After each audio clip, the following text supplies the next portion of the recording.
कैसे हो? आज मैं फिर आप सभी के लिए और एक इंटरेस्टिंग कहानी को लेकर आया हूँ। जैसे ही दरवाजा खुलता है, अपनी सौतेली माँ को बिना कपड़ों में देख लेता है, जो कि बहुत खूबसूरत है, और कोशिश करता है किसी तरह उनको इम्प्रेस करके इनके साथ खपाखप किया जाए। और उसकी सौतेली माँ उनके प्यार में पड़ जाता है और दोनों मौका मिलते ही इंटीमेट होता है। लेकिन जब होल्डन के पिता को इसके बारे में पता चलता है तो अंजाम बहुत बुरा होता है। और फिर पास्ट की कहानी दिखाया जाता है, जहाँ पर हम होल्डन को घर आता हुआ देखते हैं। उसके बाद होल्डन अपने डैड से मिलने के लिए रूम में जाता है। होल्डन जैसे ही बाथरूम में जाकर देखता है तो वहाँ पर एक खूबसूरत लेडी को बिना कपड़ों में देख लेती है। होल्डन उसे सॉरी बोलकर दरवाजा बंद कर देता है, लेकिन तभी रूम में होल्डन का फादर मैसन आता है और बताता है कि ये मेरी दूसरी वाइफ लाना है। खैर, रात को मैसन, लाना और होल्डन एक पार्टी में जाते हैं। लाना के पूछने पर होल्डन अपने पास्ट पर हुए ब्रेकअप के बारे में बताने लगता है। लाना को हैरी के इतने क्लोज देखकर मैसन को बहुत गुस्सा आता है। जब हैरी यहाँ से चला जाता है तो मैसन हैरी के साथ क्लोज होने पर लाना को खूब डांटता है। लाना मैसन को भरोसा दिलाती है कि देखो ऐसा कुछ भी नहीं। अगली सुबह होल्डन लाना से पूछता है कि क्या तुम मैसन के साथ खुश हो?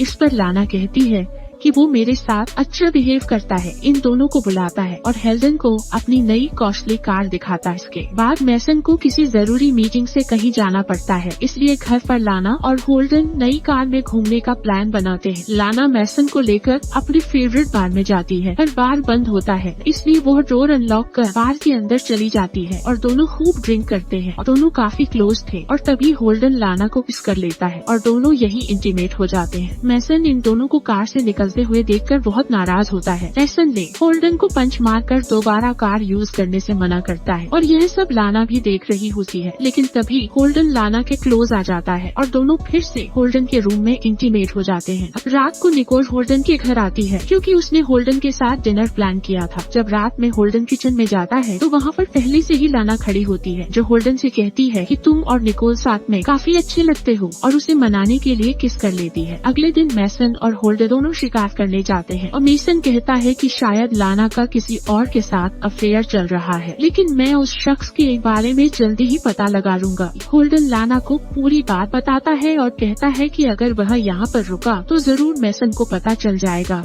कि हम दोनों का अफेयर है। इसलिए होल्डन के साथ आखिरी बार फिजिकल रिलेशनशिप बनाती है और दोनों इंटीमेट हो जाते हैं। होल्डन की जब आंख खुलती है तो लाना यहाँ पे नहीं होती, इसलिए वह घर चला जाता है। सारा सामान यहाँ वहाँ बिखरा पड़ा होता है और कुछ कदम की दूरी पर मेसन की डेड बॉडी होती है और वो तुरंत ही पुलिस को यहाँ बुला लेता है। पुलिस इन्वेस्टिगेशन शुरू करती है और फिर लाना से पूछताछ की जाती है, जिस पर लाना बताती है कि मैं तो निकोल के साथ थी। हैरी इन दोनों को बताता है कि पुलिस ने इनका घर 3 दिन के लिए सील कर दिया है। और रात को होल्डन मौका देखकर लाना के कमरे में जाकर उससे मैसन के मर्डर के बारे में पूछता है। इस पर लाना कहती कि निकोल ने हम दोनों की इंटीमेट वाली वीडियो बना ली है और अब वह $1 लाख की मांग कर रही है। अगले दिन हैरी होल्डन से कहता है कि शायद मैसन का मर्डर लाना ने किया है, क्योंकि उसने शादी भी मैसन की दौलत को देखकर की थी। होल्डन जब लाना से बात करने जाता है तो उल्टा लाना मर्डर का इल्जाम होल्डन पर लगाने लगती है और इस तरह दोनों एक दूसरे पर शक करने लगते हैं। कुछ समय के बाद दोनों अपने घर चले जाते और होल्डन लाना को बताता है कि मैं मैसन से नफरत करता था, उसने मेरी माँ के साथ बहुत गलत किया और इसी तरह वह तुम्हारे साथ भी बिहेव करता था। इस पर लाना कहती है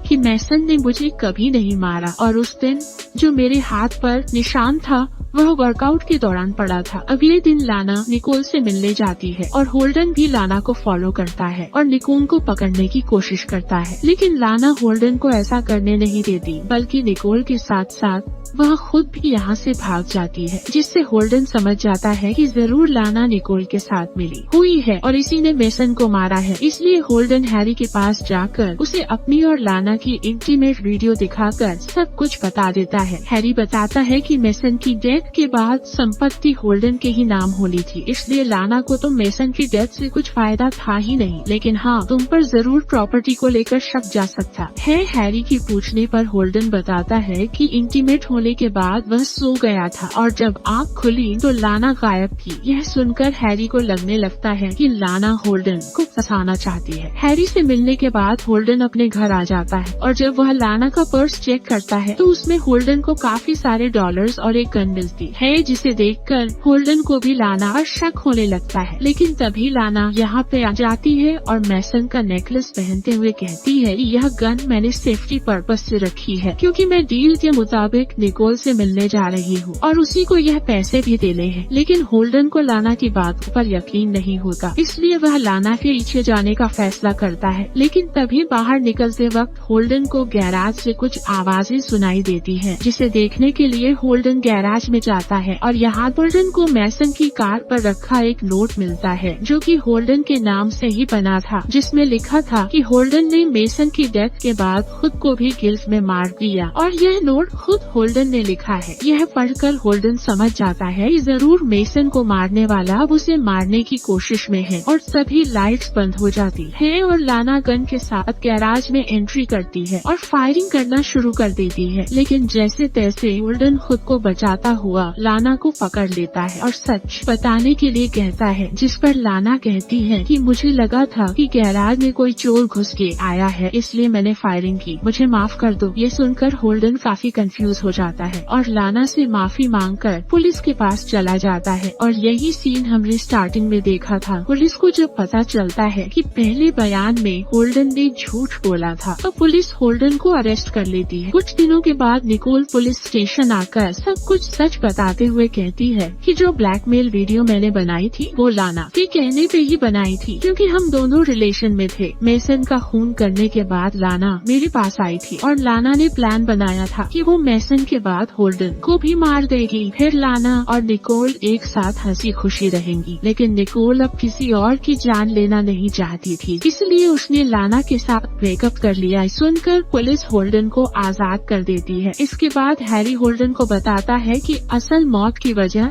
जहर था। लाना ने तो मेसन की बॉडी को सिर्फ जख्मी किया था रात को। होल्डन को अपने घर में 108 खून में सनी हुई मिलती है और तभी निकोल यहाँ पे आ जाती है और होल्डन को किस करने लगती है। दरअसल निकोल और होल्डन दोनों एक दूसरे को बचपन से जानते थे और दोनों ने मिलकर ही मेसन को मारा था। दरअसल होल्डन ने जो मेसन को जूस दिया था उसमें जहर मिला हुआ था। मेसन की डेथ के बाद निकोल ने ही उसकी बॉडी स्वॉट से जख्मी की थी। वहीं जब लाना गैराज में होती है तो होल्डन उसे हिट करके बेहोश कर देता है और निकोल ही सामने आ जाती है। होल्डन लाना को मारने का काम निकोल को देता है और खुद यहाँ से चला जाता है। निकोल लाना को शूट करने के बजाय उसे क्लिफ से नीचे फेंक देती है। जब यह बात होल्डन को पता चलती है तो वह निकोल को लेकर क्लिफ के पास लाना को ढूंढने चला जाता है, जहाँ सिर्फ लाना का नेकलेस था। यह देखकर दोनों को लगता है कि लाना गिर के मर गई है, लेकिन घर पर लाना होल्डन के सामने आती है और उसे शूट कर देती है। जख्मी हालत में ही होल्डन घर से बाहर निकलकर भागने लगता है और पहाड़ी के पास आ जाता है। लेकिन तभी पुलिस यहाँ पर आकर लाना के हाथ में गन देखकर उसे शूट कर देती है और लाना नीचे गिर के मर जाती है। आखिर में होल्डन और निकोल एक साथ मजे से वेकेशन पर चले जाते हैं और उन्हें किसी बात का कोई अफसोस नहीं होता है और दोनों लव मोमेंट्स एंजॉय करते हैं और इसी के साथ ये कहानी खत्म हो जाती है। अगर आपको ये वीडियो अच्छी लगी हो तो इस वीडियो को लाइक और शेयर करें और हमारे चैनल को सब्सक्राइब करें। तो मिलते हैं आपसे अगली वीडियो में। धन्यवाद।